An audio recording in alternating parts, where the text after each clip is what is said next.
이곳에서 제공되는 정보는 투자 권유를 목적으로 하지 않습니다. 또한 제공되는 내용은 극히 개인적인 의견임을 알려드립니다. 따라서 모든 내용은 단지 참고사항으로만 사용하셔야 합니다. 그리고 그 어떤 법률적 책임을 지지 않는다는 점을 인지하시기 바랍니다. 투자는 반드시 자기 자신의 판단과 책임하에 하여야 하며, 따라서 투자 손익에 대한 책임은 투자자 스스로에게 귀속됨을 알려드립니다. 오늘은 몇 가지 흐름이 좀 약간씩 바뀌고 있는 그런 느낌이 드는 얘기를 드릴게요. 주식시장은 미국 시장 약세로 끝났는데요. 유럽도 마찬가지고, 아시아도 그렇게, 우리나라는 괜찮았는데 다른 지역은 그렇게 좋은 쪽으로 끝나진 않았습니다. 근데 이게 말씀드렸지만 볼 게 없어요. 보시면 다우존스 옆으로 지난 일주일 옆으로 개걸음치고 있죠. S&P 500 지수 개걸음치는데 약간씩 내려오고 있고, 나스닥은 내려오는 게 S&P 500 지수보다는 좀 더 내려왔습니다, 이번에. 근데 또 달러 인덱스는 뭐 89달러 저지선을 뭐 깰 것 마냥 밑으로 막 움직이고 있다 갑자기 퉁 튀었어요. 90달러대로 다시. 유가는 머리를 들고 올라가고 있는 패턴으로 보이는데, 경제하고 가장 밀접한 관련이 유가 말고 구리도 있거든요. 구리는 또 아래로 갑자기 세게 곤두박질 쳤습니다, 오늘. 그래서 제가 어제 어느 기사인데, 한경에서 봤던 거 어느 기사인데, 이제 그 금 말고 구리가 금 대신이다, 향후 인플레이션에서, 그런 얘기를 하긴 했는데, 그 얘기 하자마자 아랫방향으로 세게 밀렸어요. 뭐 이게 추세적으로 밀리는 건지는 봐야 되겠지만, 하여튼 심도가 그렇게 강력하진 않다는 거죠. 구리도 마찬가지입니다. 금도 마찬가지예요. 그리고 또 채권 수익률은 또 1.5달러대에서 또 1.6달러 또 올라갔어요. 1.6%대로 또 올라갔어요. 그래서 말씀은 드렸는데, 이게 인플레이션 때문에 왔다 갔다 하고 경기가 수축 국면에서 확장 국면으로 넘어갈 때 그 위축됐던 수요가 일시적으로 확 늘어나면서 인플레이션 문제가 발생하거든요. 물론 이제 이번 같은 경우는 예전보다 훨씬 더 억압과 팽창이 없었던 패턴이었던 데다가 대규모로 이제 자금도 공급했죠, 정부에서. 거기에 서플라이 체인의 문제까지 발생해서 인플레이션에 대한 압력이 센 건 맞는데, 얘가 과연 추세적으로 계속 갈 것이냐에 대한 부분은 저는 개인적으로는 약간 부정적으로 보고 있어요. 하반기로 가면 갈수록 완화될 거라고 보고 있고, 일단 이 생각은 하셔야 되거든요. 이렇게 유심히 보는 게 제가 BDI 지수입니다. 여기 관세물리협회에서 나오는 BDI 지수를 계속 보고 있는데, 이거는 이미 한번 말씀드렸지만 건화물, 그러니까 마른 화물, 뭐 철강이나 이런 것도 마찬가지고요, 곡물도 마찬가지고, 뭔가 포장, 패킹을 안 하고 그냥 이렇게 실어서 나르는 그런 화물 같은 경우에는 이 BDI 지수로 보면서 그 트렌드를 좀 알 수 있는데, 계속 정점을 쳤던 BDI 지수가 계속 아랫방향으로 내려오고 있습니다. 그러니까 안정화되고 있다는 거죠. 올해 들어서 들렸던 게. 그래서 우리가 이건 아셔야 되거든요. 좀 전에 봤을 때 유가 같은 경우는 올라갔고 구리 가격은 뚝 떨어졌잖아요. 근데 유가는 카르텔이 형성되어 있다는 걸 아셔야 돼요. 전 세계 원자재들 중에서 어떤 집단이 그 공급에 대해서 집합적으로 모여가지고 영향을 줄 수 있는 거는 석유밖에 없습니다. 석유만 카르텔이 유일하게 형성되어 있고, 다른 원자재들은 카르텔이 없거든요. 그러니까 이건 무슨 얘기냐면, 공급하는, 그러니까 생산하는 애들이 무엇인가 집합이 돼가지고, 야, 우리 생산량 좀 조절하자라고 얘기할 수 있는 게 유가가 유일한 거예요. 그래서 지금 석유가 다른 쪽하고 움직임이 다르게 움직일 수 있는 거는 가능성이 일정 부분 더 있거든요. 다만 그렇다고 해서 유가만 이렇게 계속 한쪽 방향으로 끌려 올라가지는 못할 겁니다. 결과적으로 원자재가 상대적으로 밑으로 내려오면 유가도 그에 따라 움직일 거라고 생각을 하고 있습니다, 개인적으로. 그래서 개인적으로 무슨 생각을 하냐면, 제가 이 얘기를 예전에 드리긴 했었는데, 모멘텀이 뭔가 액션이 작동을 하기 시작하면 이 모멘텀이, 이게 황혼, 그러니까 해가 떨어지는 빨간 빛에 있는 건지, 아니면 8분흥선을 넘고 있는 건지, 아니면 중천에 떠 있는지, 5분흥선을 지나고 있는지, 이런 것들을 다 생각을 해봐야 되거든요. 근데 제 생각에는 지금 인플레이션 관련된 문제들이 좀 안 올라 있다면 한 7분흥선, 좀 많이 올랐다면 한 8분흥선 넘어 9분흥선 쪽으로 가고 있다라는 생각을 하고 있습니다, 개인적으로. 이제 그거를 이제 가장 주되게 보는 이슈는 이 부분이고요. BDI 지수가 지속적으로 지금 내려오고 있다는 부분이 하나가 있고, 이 부분을 유심히 잘 챙기지 않으면 뒤통수를 두들겨 맞을 수 있습니다. 제가 셀트리온 얘기들을 가끔 드렸었는데, 셀트리온이 끝자락에 가 있기 때문에 더 이상 쳐다보면 안 된다는 얘기를 계속 올해 초에서부터 드렸잖아요. 추세적으로 계속 내려오고 있습니다. 그나마 이 셀트리온 매매 동향을 보면 기관이 가끔 이렇게 대규모로 사줘서 이게 안 밀리고 있는 거지, 기관까지 이 행위를 안 하고 있으면 셀트리온은 굉장히 빠른 속도로 밀려 내려갔을 겁니다, 사실. 그러니까 우리가 원자재 관련된 주식도 얘처럼 황혼의 끝자락에 걸려 있어서 지금 마지막 액션을 취하고 있는지도 모른다는 생각을 반드시 하셔야 됩니다. 물론 얘가 다시 올라갈 수는 있어요. 그런데 그 가능성, 그러니까 올라갈 수 있는 가능성이 훨씬 더 높고 내려갈 수 있는 가능성이 극히 낮다면 모르겠지만, 그게 반반의 어떤 가능성을 가지고 있다면 그거는 투자할 대상은 아니거든요, 사실은. 그래서 다른 부분을 보면 이게 포스코거든요. 포스코가 인플레이션이나 이런 유발 원자재 가격이 올라가는 것 때문에 최근에 막 쭉 들려 올라왔어요. 다른 것들에 비해서 상대적으로 많이. 이것뿐만 아니라 풍산도 꽤 많이 들려 올라왔거든요, 쭉. 근데 제가 지난번에 얘가 올라와서 떨어지는데 이 조정 국면이 있다고 쉽사리 접근하기보단 좀 눈치를 보고 접근하라고 말씀을 드렸는데, 인플레이션 얘기가 막 올라와서 원자재나 이런 것들이 퉁퉁퉁 올라갈 거라면 얘네들이 이렇게 아랫방향으로 이게 반등하는데 반등세가 약하죠, 지금 현재.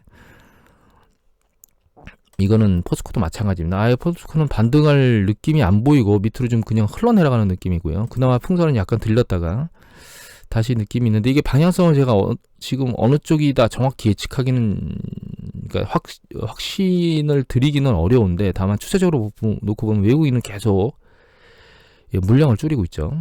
물량을 줄이고 있어요.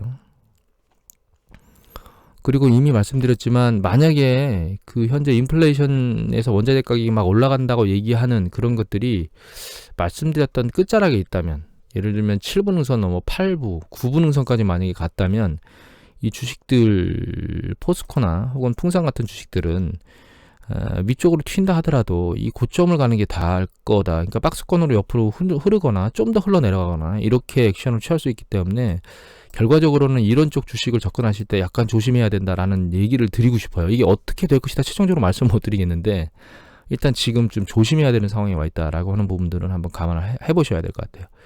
이 매매 동향, 이건 포스코고 이건 풍산 매매 동향인데, 일방적으로 양쪽 다 막 털어제끼는, 최근에 막 털어제끼는 어떤 액션들을 피하고 있거든요. 이건 풍산이고 이거는 포스코입니다. 보시면 이 매도 물량이 세요. 이렇게 보시면 이 기관이고 이거 외국인이죠. 물론 이렇게 매도 물량이 세서 가격이 내려오긴 했지만, 이 매도 물량이 셌던 게 전환이 될 것이냐에 대한 문제는 상황을 지켜봐야 되기 때문에, 만약에 접근을 하신다면 이 매매 동향에 대해서 빈도가 좀 더 강력해지고, 그러니까 이 매도하는 빈도가 좀 더 많아지면, 이 매수하는 빈도가 많아지면 매수하는 물량이 커지는지를 잘 유심히 지켜보면서 접근하셔야 됩니다. 전 개인적으로는 예전에 2월 달에 셀트리온을 말씀드렸던 것처럼 지금은 약간 접근하기가 애매모호한 주식이 이쪽 주식이 아닌가라는 생각을 하고 있습니다, 개인적으로는. 투자 판단은 모두 여러분 스스로 하셔야죠. 그리고 모든 투자의 결과는 본인의 책임에 달려 있습니다. 제가 제공하는 정보는 단순히 정보로만 사용하셔야 됩니다. 알고 계시죠? 그리고 연준에서 드디어 시그널이 나오긴 나왔어요. 연준이 15조 원의 규모의 회사채 매각을 하겠다라고 했는데, 이게 양적 축소네라고 했는데, 이게 15조 원이면요 한 140억 달러밖에 안 되거든요. 근데 매달 연준이 국채를 800억 달러, MBS를 400억 달러를 매수하고 있어요. 1200억 달러를. 1200억 달러 매수하는데 140억 달러 매도해봐야 의미가 있겠습니까? 전혀 의미가 없는 얘기인데, 왜 연준이 이런 얘기 했느냐? 간보기를 시작한 겁니다, 여러분.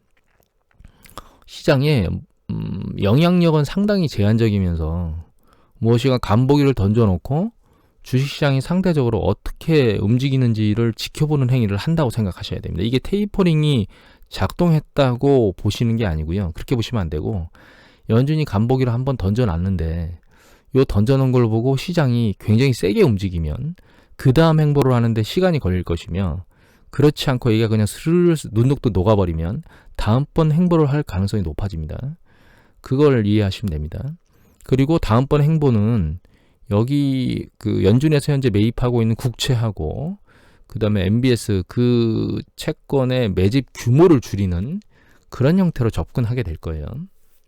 그 이슈 보도가 언제쯤 나오겠느냐라고 하는 건 사실 인플레이션에 대한 압력 부분도 있지만, 제롬 파월이나 혹은 제닛 옐런 연준 의장들이 제닛 옐런 재무장관이 계속 인플레이션은 하반기로 갈수록 괜찮아질 거야라고 이 떡밥을 뿌리고 있기 때문에 그 속도에 대해서는 초반에 얘가 나온 이후에 바로 또 나오기는 어려울 것 같고, 다음번 연준 액션 할 때 약간의 액션들이 나올 수도 있는데, 오늘 요번에 나온 걸로 봐서는 시장 자체의 움직임은 상대적으로 여기 보시면 그렇게 세게 움직인 건 아닌데 일정 부분 시장에 영향을 미치긴 미쳤죠. 그런데 이제 한 가지 중요한 뉴스가 또 나온 게, 이거 인베스팅닷컴의 뉴스인데 어디 거죠 이거?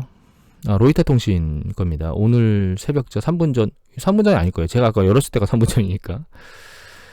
여기 보시면 뉴스 보도 중에 조 바이든 대통령이 뭐라고 얘기를 했냐면, 공화당에다가 뭔가를 제의했냐면, 원래 28달러까지 법인세를 올리겠다고 그랬다가 이건 안 하고 그냥 최저 법인세를 15%로 하겠다라고 교체하겠다는 얘기를 했거든요. 그러니까 법인세를 상대적으로 그렇게 올리지는 않겠다는 얘기를 했죠.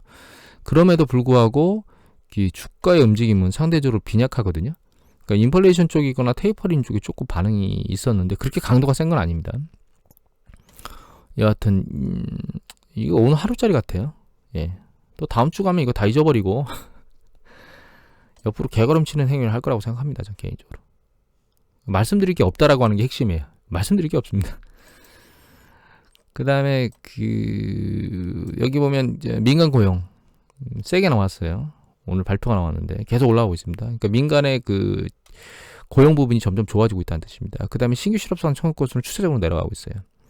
인플레이션율 부분을 좀 봐야 되겠는데 그거가 강도 높게 빠르게 내려가진 않을 것 같고, 실업수당을 너무 많이 줘가지고 그러니까 일자리를 구하지 않는다는 얘기들이 있죠. 이제 그런 부분에 대해서 공화당 주지사 27개인가요? 그래서 이제 실업수당을 안 주겠다라고 얘기들을 계속 하고 있기 때문에 그런 부분들이 점진적으로 어떻게 실업률에 영향을 미치는지에 대한 부분은 조금씩 상황을 좀 지켜봐야 될 것 같아요. 그 상황은 그러니까 실업률이 낮아지는 정도의 속도가 얼마나 빠를 것이냐에 대한 것들을 보면 되는 거지, 실업률이 올라간다 내려간다 이런 부분은 아닌 것 같아요. 그러니까 내려갈 건데 얼마나 빨리 내려갈 거냐에 대한 부분으로 포커스를 두고 보시면 될 것 같아요.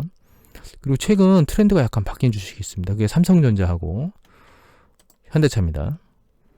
차트상으로 보면 현대차는 바닥을 다지고 바닥을 높이면서 위를 뚫고 저항선을 뚫고 올라가고 있어요. 지지선을 높이면서 저항선을 뚫고 올라가고 있습니다. 삼성전자는 그거보단 약한데 보면 확고한 지지선을 유지하고 있고 최근 들렸거든요. 근데 지난번에 문재인 대통령께서 미국 방문하고 나서 대규모 투자 얘기가 나왔는데도 불구하고 사실 그 정도 나왔으면 주식이 한번 튀어야 된다는 생각을 했는데 그때 튀지를 않고 있었거든요. 그런데 최근 그게 반영되면서 이제 현대차가 먼저 반응을 했고 그 다음에 지금 삼성전자가 따라오는 것 같아요. 그런데 이게 매매 동향이 좀 바뀌고 있습니다. 보시면 여기 보시면 최근 들어서 외국인하고 기관들이 매수 우위 쪽으로 계속 몰려가고 있어요. 이게 안 그랬었거든요. 보시면 여기 보시면 4월달 초반부터 양쪽에서 쌍끌이로 매도를 쭉 때리고 있었거든요. 그러면서 시장 삼성전자를 밑으로 밀어내렸었거든요. 기관이 주도하고 있다가 외국인이 좀 받치고 있었는데 그러던 것을 4월 들어서 대규모로 양쪽에서 매도 폭탄을 던졌는데 그게 요번에 들어와서 6월달 방미 지나고 나서 조금씩 5월 말부터 패턴이 바뀌고 있습니다. 현대차는 삼성전자보다는 상대적으로 덜 했는데 매도 물량인 기관하고 외국인에서 같이 나온 건 맞습니다. 나오고 있다가 최근에 약간 패턴이 좀 바뀌고 있어요. 보시면 특히 기관 중심으로 패턴이 바뀌고 있습니다. 이것도 그렇고 현대차도 그렇고 이것도 그렇고. 그래서 개인적으로 보면 바닥을 다진 거 아닌가? 이게 바닥을 다졌다고 해서 얘가 빠른 속도로 최고점을 돌파하러 올라가겠다라는 생각을 하시는 건 안 좋은 것 같아요. 제 생각에는. 다만 긴 측면에서 삼성전자를 들고 가겠다라고 하는 마음을 가지신 분이라면 삼성전자나 현대차 쪽에 이제 바닥 다지기를 하고 있나 보다. 추세적으로 내가 긴 안목에서 뭔가 접근을 해도 되겠다라고 하는 관점에서 이 두 가지 주식을 쳐다보는 게 나을 것 같아요. 다만 이게 전체적인 흐름이냐? 그건 아닐 수도 있습니다. 예를 들면 이거는 TSMC, 대만의 TSMC 주식인데 나스닥에 상장되어 있는 잘 보시면 TSMC 같은 경우는 삼성전자와 똑같이 바닥을 찍고 얘는 이제 흔들렸죠. 근데 삼성전자는 흔들린 게 아니고 옆으로 이렇게 기었어요. 보시면 삼성전자는 찍고 나서 옆으로 이렇게 기었죠. 밑으로 쭉 하다 쭉 5월달에 기고 다시 이제 머리를 들었는데 TSMC는 올라갔다 반등했다 쭉 내려왔는데 바닥을 다시 쌍바닥을 찍고 올라가고 있거든요. 이건 반도체 영역이고 애플 같은 경우에는 핸드폰 영역이죠. 보시면 애플은 이 강도가 약해지고 있습니다. 그게 믹싱된 게 삼성전자죠. 그래서 반도체 때문에 들리고 있는 게 맞긴 한 것 같은데 제가 보기에는 대규모 시설 투자 쪽에 오히려 포커스가 더 반도체 시설 투자 쪽에 포커스가 더 있다고 봐야 될 것 같아요. 애플은 뭐 대규모 시설 투자나 이런 얘기들이 없었기 때문에 반도체 중심이면서 시설 투자 쪽 중심으로 삼성전자가 움직이고 있는 게 아닌가 주가가 그렇게 생각을 해야 될 것 같고요. 현대차는 이렇게 움직이고 있지만 제가 예전에 테슬라를 사니 현대차를 사겠다는 얘기를 한번 드린 적이 있는데 테슬라 주식을 보면 최근 며칠 동안은 만회한 걸 하루 한 2, 3일 만에 다 말아먹었거든요. 이거 리콜 문제가 나왔죠. 근데 전 개인적으로 이게 리콜 문제라기보다는 근본적으로 이 테슬라라고 하는 기업 자체가 경쟁력이 있느냐. 두 번째. 그런 상황에서 이 CEO가 할 노릇을 제대로 하고 있느냐. 이 두 가지 관점에서 테슬라 주식은 쳐다봐야 될 것 같아요. 그래서 테슬라에 계속 환호했던 그런 어떤 긍정적인 부분들, 혁신이나 그런 것들에 대한 부분을 이제는 좀 접으시는 게 낫지 않을까. 계속 테슬라 쪽에 대해서는 좀 부정적으로 보고 있습니다. 죄송합니다. 테슬라를 응원하시는 분들한테는. 저는 개인적으로는 부정적으로 보고 있습니다. 여하튼 이거 이외에 이제 네이버 혹은 NC소프트처럼 언택 관련된 기업이 있는데 이거는 판단이 애매모하긴 하지만 과거에 직전에 우리가 코로나 팬데믹 이후에 들렸던 그 속도만큼의 속도의 탄력을 더 내겠느냐라고 하는 부분에 대해서는 약간 부정적입니다. 저는 둘 다 마찬가지인데요. NC소프트는 상대적으로 지난번에 뭔가 뺏겼던 그런 문제가 있어서 소비자 불매운동이나 이런 것들이 있었거든요. 그래서 이 움직임 자체가 좀 약해요. 큰 축으로 놓고 보면 추세가 이 전고점을 돌파하러 올라가는, 그러니까 전고점을 커버하러 올라가는 정도를 기대하는 거지 이걸 돌파해서 올라가겠다라고 하는 기대감은 상당히 애매모호하고 기대하기가 좀 쉽지 않고 그나마 여기 보면 기관들이 쭉 매수를 쳐주고 있거든요. 최근에 쳐주고 있음에도 불구하고 얘가 강도가 약해요. 네이버는 매매 동향을 보면 이렇게 네이버도 역시 보면 이 기관에서 쌍끌이 매수를 좀 해주고 있거든요. 10만 주씩 막 해대고 있는데 그게 주가를 그렇게 부양하지는 못하고 있는 것 같습니다. 최근 움직임 보면 속도가 떨어지고 있죠. 올라가는 속도가. 그래서 언택 관련된 주식들의 컨택은 조금 조심스럽게 접근해야 되지 않겠는가. 좀 보수적으로 접근하는 게 낫지 않겠는가 이런 생각을 하게 됩니다. 제가 이 얘기 중에 삼성전자 얘기를 거론한 이유는 큰 트렌드가 바뀐 것도 있지만 인플레이션이 유발되면 하이테크 관련된 기업들이 부정적인 시각으로 쳐다 보여지게 되거든요. 그런데 최근 움직임은 삼성전자가 그런 것만은 아닐 수도 있겠다라는 생각이 들어서 말씀드린 겁니다. 그리고 상당히 올랐던 현대차 쪽, 그러니까 급등해서 올랐다가 힘을 빼고 있던 이런 쪽이 대규모 투자와 관련된 이슈가 발생하면서 이 주식이 다시 모멘텀이 뭔가 받아지고 있는 게 아닌가라는 생각이 들어서 여러분들한테 말씀을 드렸고요. 추가적으로 예전에 제가 2차 전지 관련해서 우리나라 LG화학이나 이런 쪽에 문제가 그러니까 폭스바겐에서 파우치가 아니고 각형 이런 것들을 하면서 우리나라 말고 중국 쪽을 쳐다봐야 되지 않을까라는 말씀을 드린 적이 있었죠.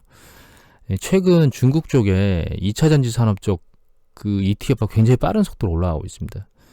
지금 이거 우리나라 2차 산업 전지 섹터 ETF거든요. 근데 보시면 힘이 별로 없죠. 그런데 이번 차이나입니다. 중국 2차 전지 쪽 솔리시티브 ETF를 보면 굉장히 빠른 속도로 올라가고 있어요. 이게 CSI 300보다 훨씬 더 빠른 속도로 올라가고 있거든요. 그래서 투자 입장에서 놓고 보면 역시 규모가 큰 중국 쪽 시장에 있는 쪽에 전기차 시장을 바라보는 게, 그러니까 개별 주식이 아니고 산업 섹터별로 놓고 보면 중국 쪽이 좀 더 장기적으로는 긍정적이지 않겠는가라고 하는 부분으로 접근을 하셨으면 하는 생각 때문에 이 부분은 말씀을 드립니다. 긴 안목에서 투자를 할 거라면 ETF로 투자를 해서 싹트를 잡아서 할 거라면 제 생각에는 국내 2차 산업 2차 전지산업 섹터보다는 섹터 ETF보다는 혹은 펀드보다는 중국 쪽에 있는 것들을 건드리시는 게 훨씬 더 낫지 않겠는가라는 생각을 개인적으로 하게 됩니다. 그 다음에 타이거 차이나, 이거는 뭐, 넘어갔으니까. 그리고 두 가지 또 말씀드리고, 이건 그냥 번외로 말씀드리는 겁니다.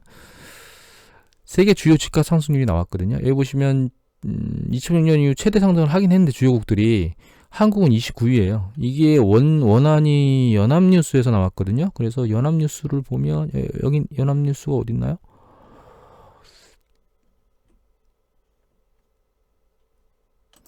예, 여기 연합뉴스를 보면 연합뉴스에 여기 이규현 기자께서 세계 주요국 집값 상승률 14년 만에 최고라고 나왔거든요. 여기 보시면 쭉 나와요. 쭉 나오는데 한국이 29입니다. 그러니까 전 세계적으로 가격 상승이 올라가는 거는 어쩔 수가 없는 상황이고 그나마 커버를 잘하긴 했는데 문제는 그럼에도 불구하고 시장이 불안정하고 결과적으로 부동산 시장을 빨리 잡아야 됩니다. 전 세계적으로.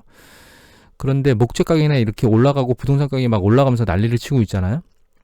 결과적으로 각국 정부들이 독일 같은 경우에는 이미 보여드렸듯이 그 임대 사업 기업의 그 것들을 다 몰수해가지고 정부에서 관리하라고 데모가 나올 정도로 그래서 정부 정책에 대한 부분을 사실 큰 시각에서 여러분들도 바라봐 보셔야 될 그런 관점이 있다라고 하는 부분을 그냥 말씀드리려고 오지랖 넓게 이거는 뽑았고요.